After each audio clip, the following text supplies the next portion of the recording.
Amigos de NPI, gracias por acompañarnos una vez más. Si usted me lo permite, voy a retirarme el cubrebocas porque está algo grueso y la dicción no sale tan bien como debiera. Finalmente, el entrevistado de esta tarde-noche, el maestro Alejandro Lizarrarás, a quien en un momento más voy a presentar a ustedes. Le vamos a solicitar que también que se retire el cubrebocas para tener una mejor dicción en nuestra entrevista. Bueno, pues ante todo, darle la bienvenida a nuestro invitado de hoy, el maestro Alejandro Lizarrarás Corona. Él es vocal ejecutivo y presidente del Consejo Distrital 15 del INE, Instituto Nacional Electoral, en el estado de Guanajuato. Doble bienvenida, maestro, porque usted está arribando tanto a la entrevista como al puesto de presidente de este Consejo Distrital y, por supuesto, a Irapuato. Bienvenido. Muchísimas gracias. Pues hay muchos temas de qué hablar. Estamos ya a un par de semanas prácticamente de que inicie lo que los de a pie conocemos como las campañas electorales. Así es. Si bien el proceso electoral, ya nos habían comentado anteriormente, empezó desde septiembre, empieza ya lo duro, la calle, las campañas, etc. Y a ese respecto, yo quisiera que nos platicara, maestro Alejandro Lizarrarás, independientemente de que el INE organiza las elecciones, las supervisa, las cuenta con la compañía o con el sustento de los ciudadanos, no es gobierno, y que quede bien claro, son ciudadanos quienes organizan y califican las elecciones, pero hay una figura especial que a veces vemos a lo lejos, que leemos en alguna noticia, que es el observador electoral. ¿Qué es un observador electoral, maestro? Bueno, concretamente está establecido en la ley la figura del observador electoral y recae en cualquier persona que esté interesado en conocer el procedimiento que lleva a cabo el INE o cualquier instituto electoral estatal. Él tiene el derecho de poder acreditarse como un observador electoral y así estar en todos los momentos que sucede el proceso. Él puede estar en los consejos distritales, en los consejos, incluso en el Consejo General, en los consejos locales, puede estar en las casillas el día de la jornada electoral, en cualquier casilla, en cualquier lugar del territorio nacional. Digamos que tiene su pase VIP y puede entrar a todos lados.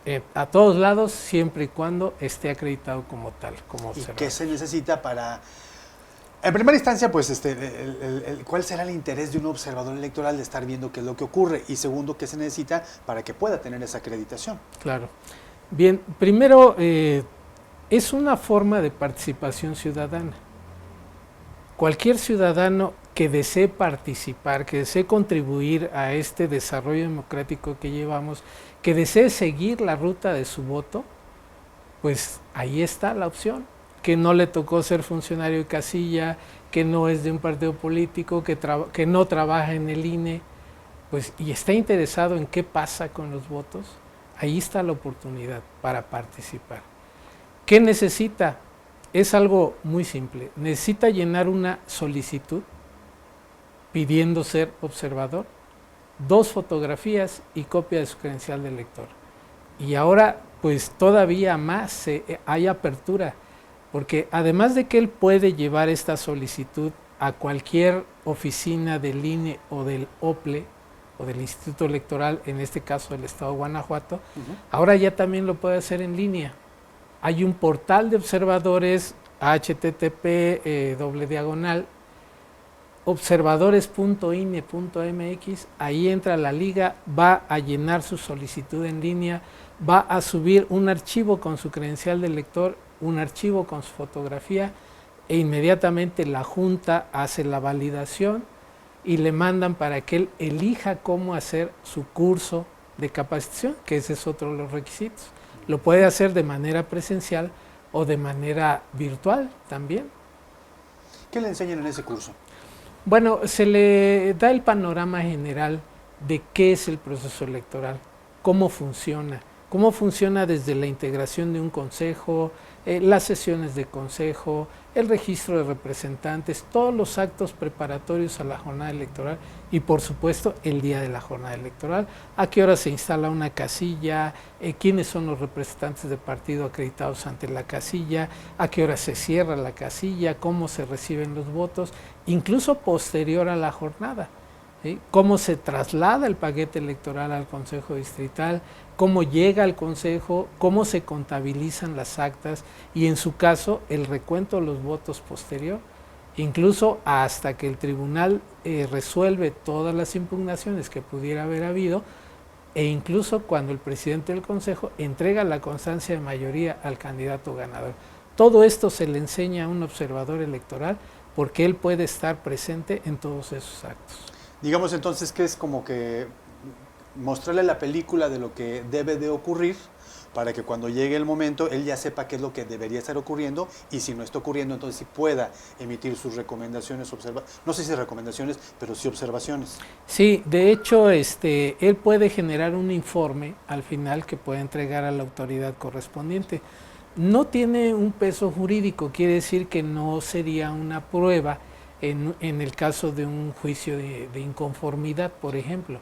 Sin embargo, quedan las observaciones que por supuesto son consideradas para ver pues en dónde hubo algunos detalles o fallas durante la elección. Eso es. ¿El hecho de ser observador electoral tiene alguna restricción, por ejemplo, pertenecer a algún partido o trabajar dentro de un organismo electoral?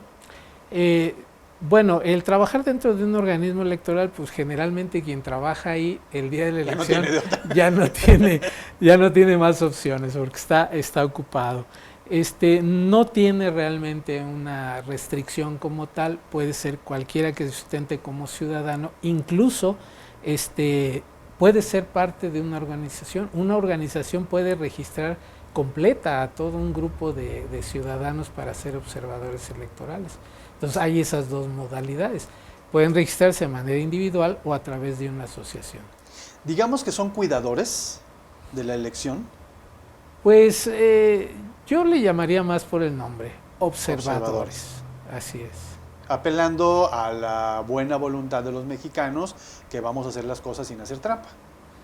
Así es, así es. Pero una de las facultades, creo yo, que podrá tener un observador electoral es precisamente el estar reportando algo que a su parecer no vaya con lo que debería de ser. Es correcto, por eso el curso, para que ellos tengan conocimiento de qué sí se puede y qué no se puede hacer. Eso es. El observador electoral entonces se constituye como una figura más de nuestra democracia. No es nada más el votante o el votado, sino que hay otras maneras de participar. En una charla con funcionarios anteriores, platicábamos de la necesidad de concientizarnos como mexicanos, de que la democracia no se vive nada más un día, cada 3 o cada 6 años, que se vive de manera permanente, y que si bien hay cuestiones formales, la educación que deberíamos tener como mexicanos nos permitiría hacer una elección menos costosa, si es que se le puede llamar costosa, por todos los controles que hay que estar vigilando.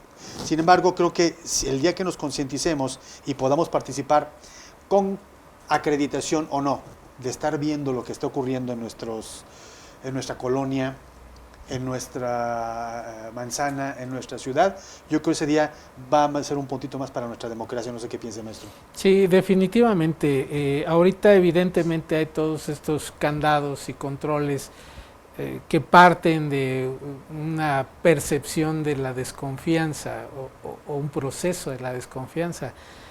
Sin embargo, es cierto, o sea, mientras el ciudadano pueda estar más informado, pueda generar esta cultura política que tenemos en un nivel bajo, hay que reconocerlo, y que la pueda elevar para que pueda ser consciente de en qué consiste el proceso, de cuál es la importancia de poder elegir a nuestras autoridades de manera pacífica y sobre todo legitimarlos a través de nuestro voto, pues en ese sentido me parece que las elecciones irán disminuyendo en costos, siendo más amables, más confiables todavía, porque ese es algo que busca el INE, que las elecciones sean confiables sean transparentes, pero sobre todo ganarnos la confianza de la ciudadanía, que no crean que el INE es parcial, por el contrario, uno de nuestros principios es la imparcialidad y para eso estamos aquí. Maestro Alejandro Lizarrarás, usted es doblemente maestro porque tiene una maestría y además ha sido profesor, ha sido catedrático. Usted es licenciado en Historia por la UNAM. Así es. Y yo me quiero referir a esa preparación y ese conocimiento previo que estarían embonando con esta situación que ahora le pone al frente como responsable de un grupo de personas que organizan la elección ciudadana.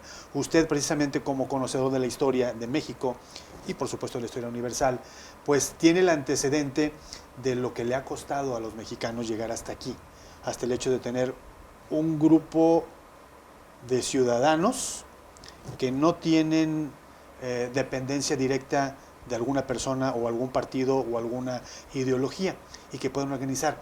Yo quisiera que a manera muy breve, muy sucinta, nos pudiera pues remitir a lo que nos ha costado como mexicanos llegar a esta situación del INE.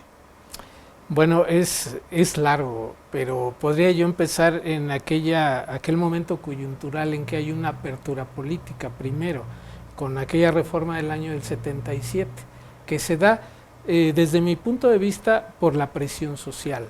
Recordemos que en aquella elección del 76 el único candidato a la presidencia fue López Portillo, el único candidato, no tenía opositor. A raíz de eso pues viene esta presión social que ya traía antecedentes de los años 60, pero sin embargo ahí hay una apertura política. Empieza a hacerse una serie de reformas. La primera fue aquello de los diputados de partido en el 63, luego los plurinominales en 77. Entonces se empieza a ver que la sociedad empieza a presionar para poder llevar a cabo estos cambios. Van a venir una serie de reformas y bueno, recordemos, me adelanto más, aquellos años 80, la famosa elección del 88. Fue famosa porque se considera fraudulenta, porque se cayó el sistema, porque, en fin, hubo una serie de mecanismos ahí muy cuestionables. Bueno, a raíz de esa elección nace, por ejemplo, una izquierda como el PRD, nació en aquel momento. Obviamente de gente que salía de la inconformidad de estar en el partido en ese entonces hegemónico, como lo llamaría Sartori. Bien, posteriormente, al año del 90 viene una reforma totalmente pues radical, y es donde se crea el IFE, el Instituto Federal Electoral, aunque todavía tenía visos de control político por parte del gobierno, ya que el presidente era el secretario de Gobernación. Entonces, pues bueno, y había todavía algunos aspectos, como que los partidos votaban todavía en ese consejo, y que quien tenía más votos tenía más representantes, entonces pues no había una, digamos, no era equitativo. Ni independencia real. Finalmente la reforma del 96 fue la que ciudadanizó a estos órganos. Entonces se crearon tanto el consejero presidente ciudadano como los consejeros ciudadanos. Y entonces ya hubo una representación mayor de la ciudadanía. Todos ellos elegidos a través de una convocatoria abierta al público. Sin embargo, bueno, todavía era la legislatura, como todavía lo sigue haciendo, eligen una tercera parte. Pero hoy hay un comité que se encarga de elegir a estos consejeros, digamos, que son los que están en el órgano mayor de dirección que nos rigen a nosotros. Entonces, a través de esas reformas ha venido. Se crea finalmente el Servicio Profesional Electoral Nacional, que hace que las veces de un servicio civil de carrera, y que entonces las personas que van a ingresar al instituto sea a través del mérito. Entonces hay un concurso, ¿sí? Hay una entrevista, hay un examen psicométrico, hay una serie de requisitos. No puede pasar aquel que no tenga una calificación mayor a 7, por ejemplo, y hay cierto número de personas para cada plaza que se oferta. Entonces esa es la manera en que se van integrando ya estos órganos con gente que sale de los resultados de ese servicio profesional que tuvo que ir evolucionando a través del tiempo. Bien, entonces ya no es... Ay, ¿cómo lo podemos llamar? El que la gente juzgue a lo tonto sin tener el conocimiento de causa de quiénes están ahí representándonos. Somos nosotros mismos, son gente igual que nosotros, puede ser nuestro vecino, puede ser nuestro pariente, no es alguien puesto por una élite que ni siquiera vemos. Así Eso se es. acabó. Y si existió en algún momento, creo que de tajo cayó a partir de esta historia que nos están diciendo, ¿no? Finalmente usted el resto de los consejeros no están en un solo lugar enquistados que puedan decir, pues ya desarrolló nexos con alguien por allí, ¿no? No. Estuvo usted en el Estado de México, creo. ¿Dónde Así más? es. En el estado de Guerrero también. En Guerrero. Así es. Y mire que ahí está caliente la cosa, pero bueno, finalmente están sacando adelante estas cuestiones. Así La es. participación ciudadana es indiscutiblemente, yo creo que uno de los grandes logros como mexicanos. Y si podemos hacerlo valer el próximo 6 de junio, con nuestro voto enterado, nuestro voto con conocimiento de causa, no nada más porque nos cae bien o porque nos gusta determinada persona, sino porque sabemos que piensan igual que nosotros. O que cuando menos nos van a representar, porque aguantar los 3 años, alguien que no le gusta, alguien que no lo representa, como que ya no va. Así es. Maestro Alejandro Lizarrás Corona, si nos puede reiterar la invitación a ser observadores electorales. Por supuesto, como ya lo señalé, cualquier ciudadano interesado, cualquiera, sin discriminación de ningún tipo, ni siquiera si es militante del partido. Simplemente puede entregar solicitud de manera personal, puede hacerlo a través en línea. Los invitamos porque de verdad el que ustedes participen como ciudadanos legitima más y da mayor confiabilidad a las elecciones. Oiga, una pregunta, si yo voy a estar de observador electoral, ¿puedo votar? ¿Puedo decir, espérame tantito y voy a mi casilla? ¿O cómo le hago? Si usted va a observar en el lugar donde vive, porque lo puede hacer en cualquier lugar del país, pues puede votar en la casilla de la sección que le toca y podrá votar pues por todos los cargos que diputados, ayuntamientos, diputados locales. Si usted está fuera del estado, podrá votar en una casilla especial. ¿Qué le restringe, por ejemplo? No podrá votar por el ayuntamiento porque está fuera del ayuntamiento, Claro. pero podrá hacer válido su voto. Oiga, antes de irnos, he visto algunas noticias, algunas películas donde hay observadores electorales que vienen de otro país a revisar nuestras elecciones, sobre todo cuando son a nivel de cambio de presidencia de la República. ¿Esto se vale? ¿Puede venir un extranjero a ser observador electoral? Sí, de hecho está contemplado en la ley que pueden venir extranjeros, sobre todo de organizaciones, más que a cuestionar cómo se hace la elección en México, yo diría que vienen a aprender del instituto Esa es la cómo se hacen las elecciones. De igual forma, también hay observadores mexicanos que van, incluso algunos compañeros del instituto son comisionados para ir a observar elecciones en otros países y a veces para ir a asesorar otros países. Entonces, es válido, está en la ley, aunque obviamente hay un artículo de que no pueden intervenir en cuestiones políticas los extranjeros, pero en la figura del observador está establecido en la ley. Lo pueden hacer solo para observar. Y siempre será sano tener quien esté vigilando, ¿no? Así es. Maestro Alejandro Lizarrás Corona, bienvenido nuevamente a Irapuato, bienvenido Muchas nuevamente a la gracias. presidencia del Consejo Distrital 15 del INE y bienvenido a NPI. Gracias por acompañarnos y esperemos que muy pronto podamos tener una nueva charla para que nos siga hablando de la democracia que se vive todos los días, no nada más el 6 de junio. Claro que sí, con todo gusto y muchas gracias. Al contrario, gracias a ustedes, nos vemos en la próxima.